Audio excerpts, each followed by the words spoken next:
welcome back to another episode of Card Talk, a podcast where we spend a little bit of time talking about cards from Lord of the Rings card game. I'm your host, Dave Walsh. And I'm Grant Thompson, just along for the ride. And I'm Ted Bannock, and this is going to come as a shock. Shock us, Ted. I love talking about cards. Oh! Jeez, I never knew. And that's precisely what we're going to be doing today. Yes. Talking about cards. Right. Thanking patrons. Thanking patrons, that's right. And so, I want to give a first shout out to two folks who joined us at the Ready Teddy level. So, who would have known that somebody felt so strongly about calling our very own Ted Bannock Ready Teddy for the rest of their lives, other than very own Bardane and Justin. So, Bardane and Justin, we applaud you and salute you. Thank you so much for being Ready Teddy. Ready Teddy, how do you feel about... Oh, I'm not even a patron at that level. You got to sign up. Yep. Please tell us. How does it feel to have two Ready Teddy patrons? It feels like I never want to play one game with both of them. Just a 3-player game with Ready Teddy and right. Bardane and... Right, maybe the special patron episode, special patron playthrough. But seriously, thanks guys. Thanks for right. Grant will live stream the show for it. We appreciate it from the very bottom to the very tippy top. So thanks, guys. And along with our two Ready Teddy patrons, we do have a bevy of other patrons that I want to thank. We have Daniel, David, Jake, James, Jason, Joseph, Joshua, Kyle, Lou, Matt, Mike, Dom, Phil, Robert, Russ, and Sean.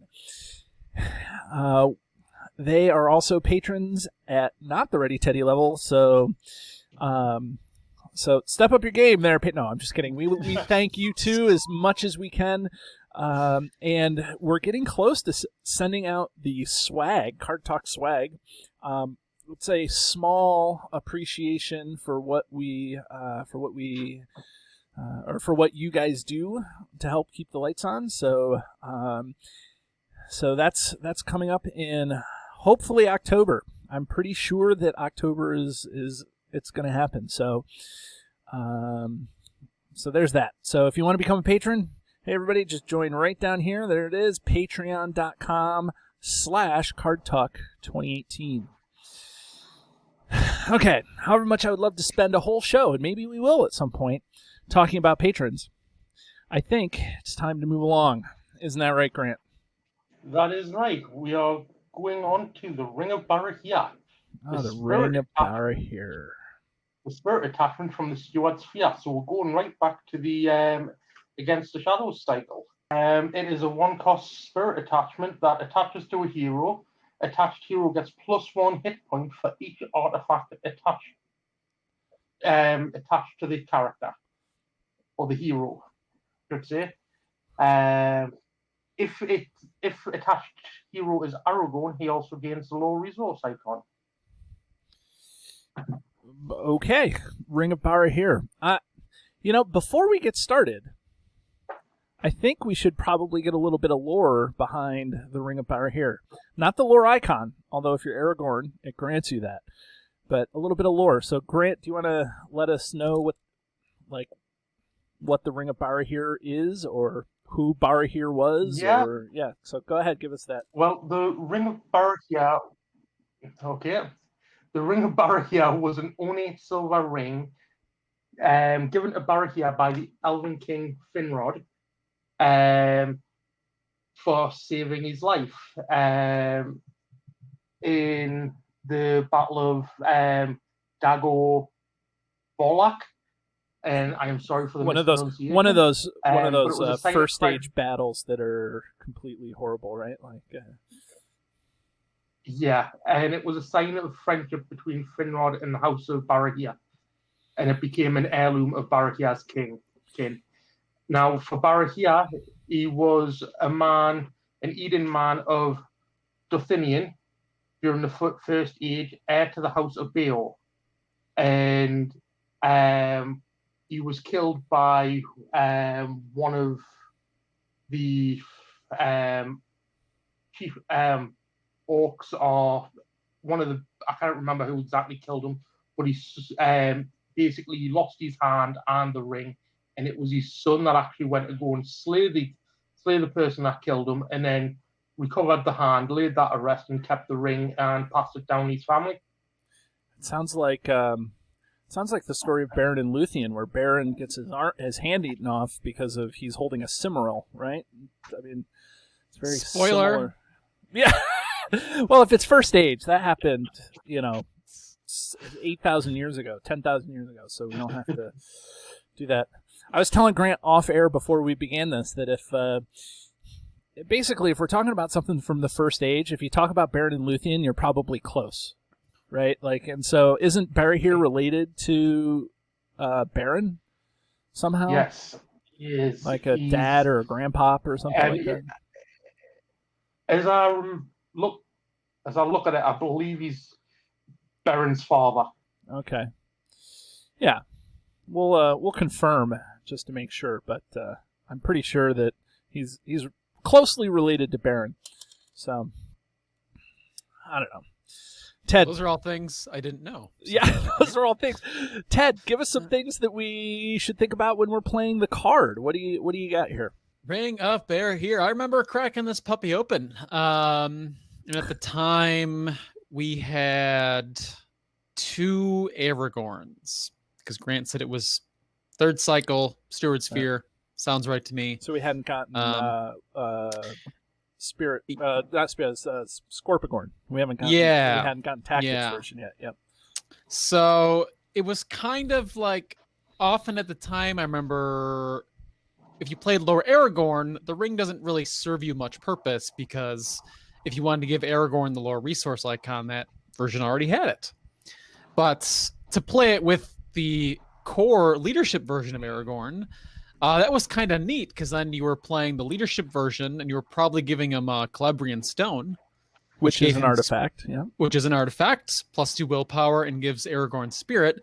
And then now you're going to put the ring on him if you're playing him with Spirit, which most often he was paired with, and is a good pairing in general still today. You're like, okay, well now he's getting +2, 1 or +2 hit points, and even then you were also playing Sword That Was Broken. Right, that's what I was going to talk about. Sword That Was Broken. It's Aragorn's got a lot of toys. We talk a lot about heroes, how heroes have like sometimes just they have cards that go with them, right? And Aragorn's got a lot of artifacts, so he's a wonderful target for this. And you get the extra hit points are. Sometimes you forget, how good extra hit points are until you play with them and you get a bad treachery where you got to take extra damage, which that Aragorn is certainly usually questing, or he's Sentinel too and he is defending.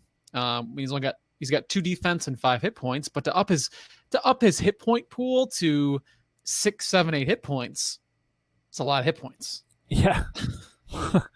And as the card pool has gotten bigger and broader and is filled out, and for now we'll say it's completed, I would guess that there's just so many artifacts. All the guarded attachments are artifacts, and not that Ted, I know you're not going to play guarded all the time, but like playing guarded cards, that's a great thing to do. And I think that the other thing is that the Ring of Barahir is, while unique, is an artifact itself, so it boosts itself, and it's not restricted. So you can get 2 Daggers of Westerness onto Merry and put a Ring of Barahir on Merry, and now he's got 3 extra hit points, and like you've kind of accidentally fallen into getting yourself some extra hit points on something, because there are some things that are artifacts, namely the dagger, which I didn't know was an artifact until I started playing around with the Ring of Barahir. Yeah. I'll just quickly go over a few common artifacts. So you mentioned Celebrian Stone. You mentioned Dagger of Westernese. All of the rings of power, Nenya, Vilya, and Or Voncha? Narya, right? Right. Vilya, Nenya, Narya. Okay. Yeah. We mentioned the sword. All of the Astari staffs are artifacts. Okay. So Gandalf staff, Saruman, and Radagast staff. Wow, it's funny to have an orc that has an artifact item, right? Saruman's staff comes in holding his drinks and stuff. Here's your ring, good sir. You mentioned all the guarded cards, as well. There's a few other cards like Red Arrow, and there's a decent chunk. Magic Ring, the what's that new one? There's that new spirit card, Horn of the Mark. Right. Horn of the Mark. There's a ton. There's like way more than you think when you look at them, and then there's also, of course, several quests that have artifacts that are objectives. Right. Objective artifacts are that have to be attached too. Like you have to, when they're unguarded, you pull them. But it seems like if it's guarded, it's definitely an artifact, right? Yeah. Yep. So there's quite a few. So you can get a lot of hit points from this card for only one resource. Yeah. So Grant, what's your take on the Ring of Barahir? Honestly, I've never really played around with the Ring of Barahir. Oh. In all honesty, yes, the extra hit points are nice, but I didn't necessarily see it as essential. And yes, I've made decks with using all of Aragorn's toys to give him the 4 colors, the 4 spheres, just to say that I've done it. But in all honesty, yes, the +1 to hit points is nice, and I can see the benefit to it, but it's not one that I've actually ever thought about being a key component. So if I played it out there, I haven't really been keeping track of it because of the fact I've had so much else to keep track of: willpower, attack points, defense, hit points. There was just no easy way of keeping track of how many hit points you had at that point in time, unless you had a pen and paper and jotting things down. If your reason for not playing the Ring of Barahir is because you're worried about how many hit points your character has, then maybe you need to start playing the Ring of Barahir, so then you're not worried about it. Exactly. Generally speaking, I don't worry about hit points. Yeah, my favorite target, believe it or not, for the Ring of Barahir is Gandalf. I love putting it on there because Gandalf naturally has a whole bunch of toys that you want to put on him, and his staff, and then the ring goes on him, and then a couple other things, and then all of a sudden, he's got 5 or 6, or not 5 or 6. He's got 2 or 3 or 4 extra hit points, and that makes him a really formidable, character on the board. So. Yeah, I do sometimes wish Gandalf had, he's got 3 defense and 5 hit points, which is great. That's plenty good for defending, but sometimes he ends up defending a lot, especially if you throw Shadowfax on him. He's Sentinel defending in multiplayer. Right. And he can, the damage can add up, especially if you get some of those big, like 6 attack enemies. He's not, without an item or something, he's not quite ready to stand up to them with shadow cards and everything that could muck up the works. So yeah, it's surprising like how many hit points you can get out of this one card. And for me, it's usually, I tend to only throw in 1 copy because it is unique, and it's not such, as Grant said, it's not like a critical component. Right. But it's nice on the Aragorns that do defend, especially, or any other character who has artifacts and is defending, like Gandalf. I'm going down through and I'm looking at all the artifacts. I think the only non-unique artifact is the Dagger of Westerness. I believe so. I mean, that makes... What about the Magic Ring? Isn't that an artifact? That's not... Bilbo's Magic Ring is limited to 1 per deck, I guess, so... Yeah, Magic Ring is not unique, but it's limit 1 per... Right. So maybe, I guess you're right. But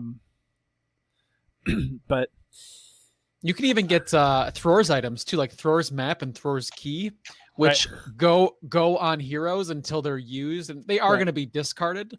But you could situationally have extra hit points.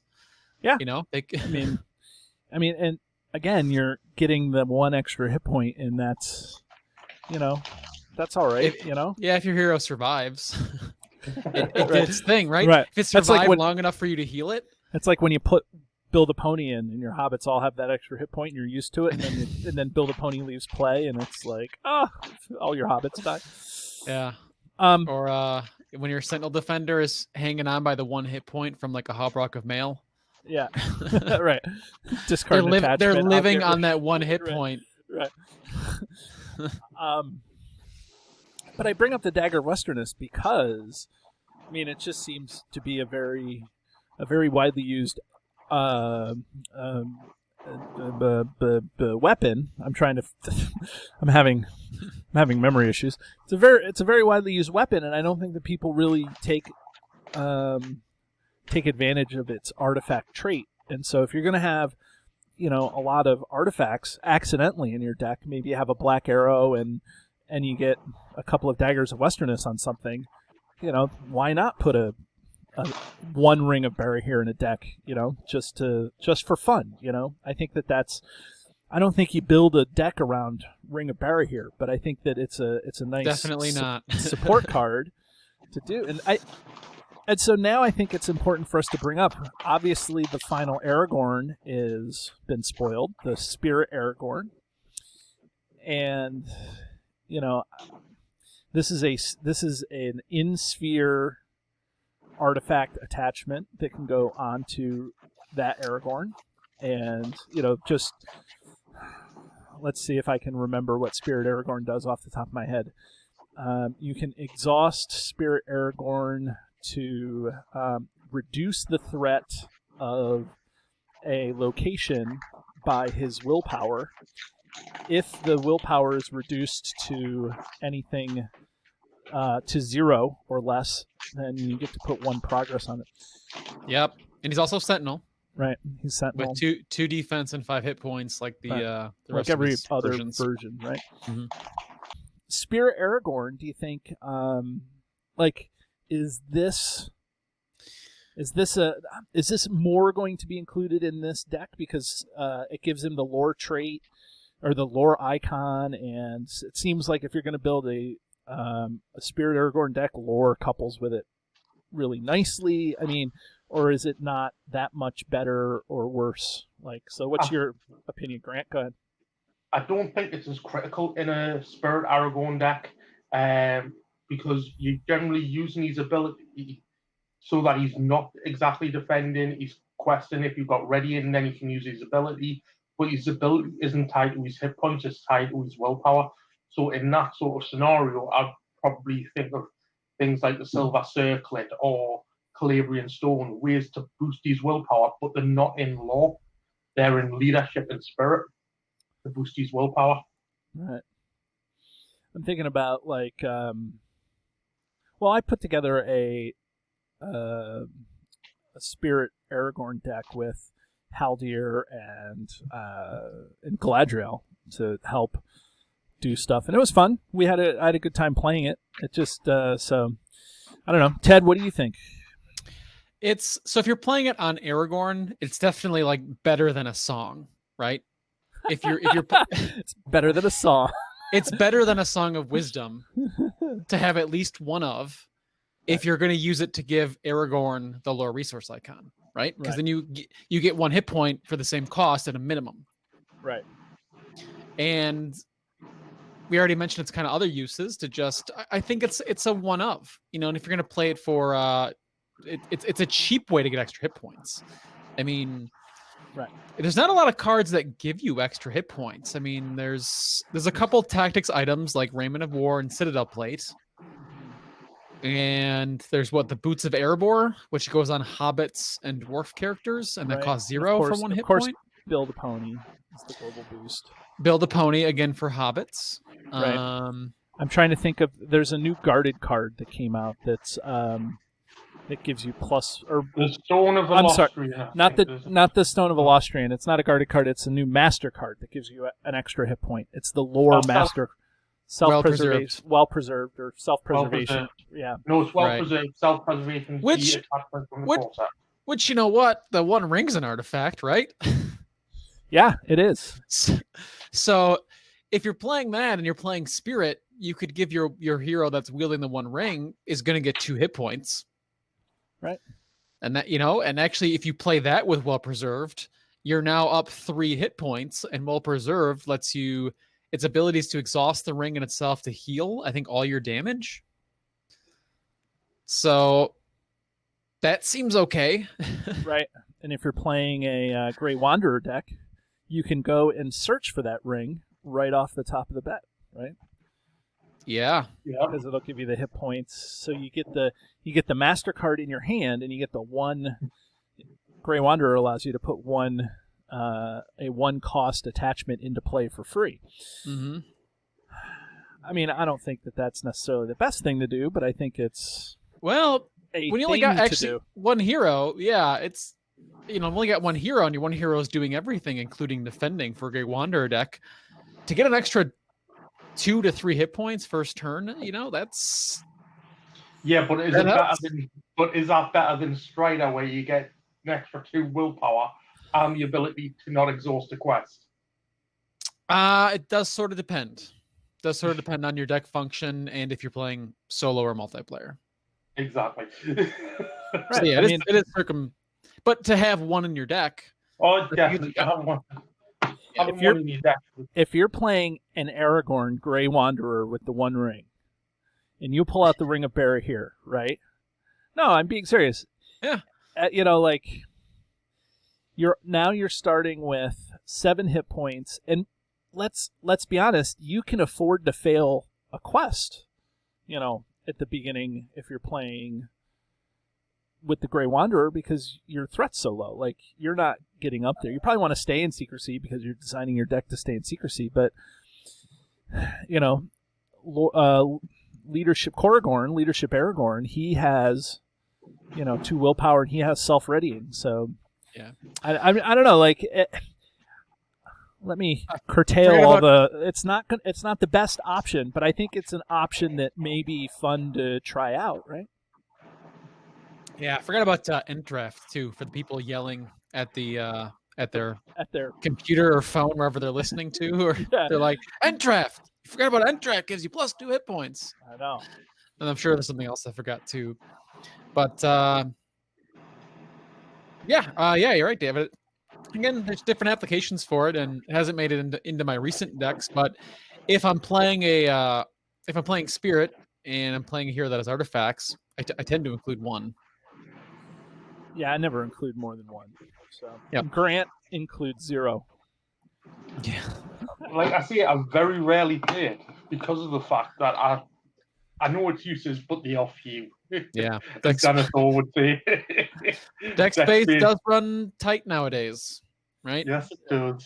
And I mean, and that's one of the reasons why I appreciate what we do here, is that the 3 of us have 3 different play styles, and I run 1 and Ted runs 7 of them in his deck, and you don't run any. So that's it's just because everybody plays a little bit different. So yeah, I'm thinking I might actually make my way into its next. I think Hero Radagast would be a good target, even though he's commonly paired with Tactics because of his play style. But he tends to defend a lot in my decks because that's kind of how he's statted. But he's not like a great defender off the bat. You sort of need something else. But if you give him his staff and then the ring, now he gets 2 extra hit points, and now he's a little more safe, so you can heal him. Beefy. Yeah, where if you get that bad shadow card, he's alive. Well, I've been reading some of the back posts on the forums, and they say I don't know who they is, but whoever's talking on the forums is that that defending may be the most important phase of the game early on. To bring out a defender is probably like the thing you need the most. Like, you can fail a quest and not die. You can not attack and not die, but if you don't defend, it's going to be a quick game. So, oh yes, defending is critical for that exact reason. If you don't defend, you die.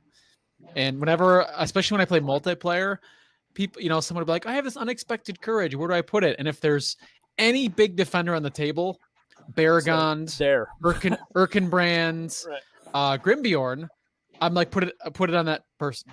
Right. Like without hesitation, I'm like, that's the best target.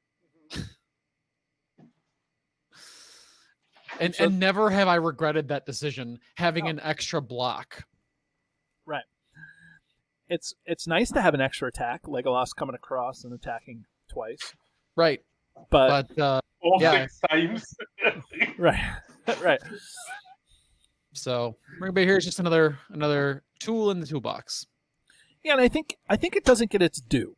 I think that's the thing. Like, I think, I think what we agree on is that it should be, it's not a 3 of in any deck. It's not, and there's no Ring of Barahir deck out there. But I'm going to say that I don't think that people play the Ring of Barahir as often as maybe they should, or don't look at it as often as they should. Yeah. So, especially for something that came out in the Steward's Fear.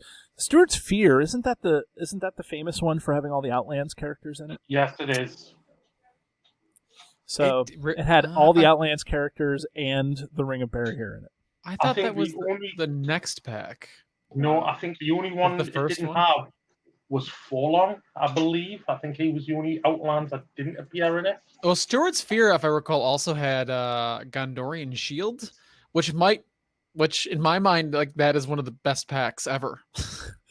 Well, tell everybody what you love about the Gondorian Shield, or tell everybody about your love of the Gondorian. I do love Gondorian Shield. It is a thing that has saved me. It's a tool for defending against the shadow. That's why I love cards like Gondorian Shield and Silver Lamp, because they're tools. And yes, Forlong didn't come out until the Duradan Forest.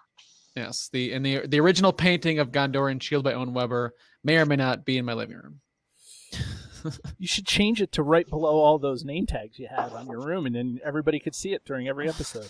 That's true. Yeah, that's true. It's a wonderful art piece and a wonderful card. Yeah. Just like the Ring of Barahir. Just like the. So we're ready to ring the Ring of Barahir. Let's ring this ring. Okay. So, if anybody is new to the show or has forgotten how this works, we have a highly arbitrary yet scientific system that we use to rate our cards on a scale from 1 to 10, where 1 is the best card in the game, is the one card to rule them all, and 10 is the worst card in the game, or the card that we throw back into the fiery chasm from whence it came. So, we shall start here. Ted, you get first go. So, well, it's one. It's a ring. So, like, it's a ring, and there's one of it. Like, there's one ring in the picture. So it has to be a 5.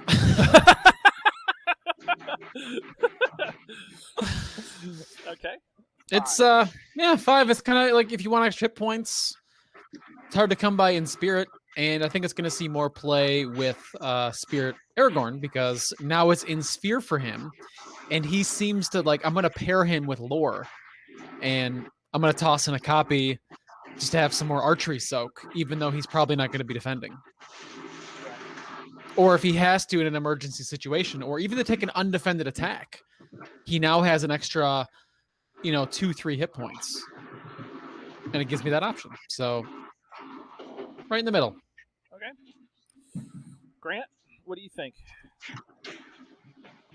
I'm going to give it a 7. Mainly because I don't use it. Yes, there's things that are relatively okay about this ring, but in all honesty, I just don't play it. So 7 rings. 7 rings, huh? I think I'm going to have to agree with Ted here. I want to give it 5 rings, not because I use it all the time, but because I think that people should give it a look as a one-of in a deck. And, when you're playing 50 cards in a deck, which I don't necessarily subscribe to 50 cards in the deck, but if you're going to play 50 cards in the deck, that's 16 3-ofs and then 2 1-ofs in a deck. So I think if you're playing and you need some extra hit points and you're in a combat-heavy deck or in a combat-heavy quest, or you need some archery soak, I just think that it's a reasonable attachment for one. Even in a Bond of Friendship deck, if you put one of these in a Bond of Friendship deck, I don't know, it just seems okay. I have a co-host that likes to say that. So I guess it's going to be 5 rings for me. So I guess that's it. And I guess we'll have everybody join us again as we talk about more cards from the game. Have a great day, everybody. And if you're interested in finding this or any of our back episodes of Card Talk, feel free to search YouTube, where you can find our flagship video episodes with the username Card Talk 2018. Or you can search the RSS feed, cardtalk2018.libsyn.org, for our extended audio versions of our podcast. Or you can find us on Facebook at Card Talk 2018. And if you have any questions for Grant or myself, or for both of us, feel free to email us at cardtalk2018@gmail.com.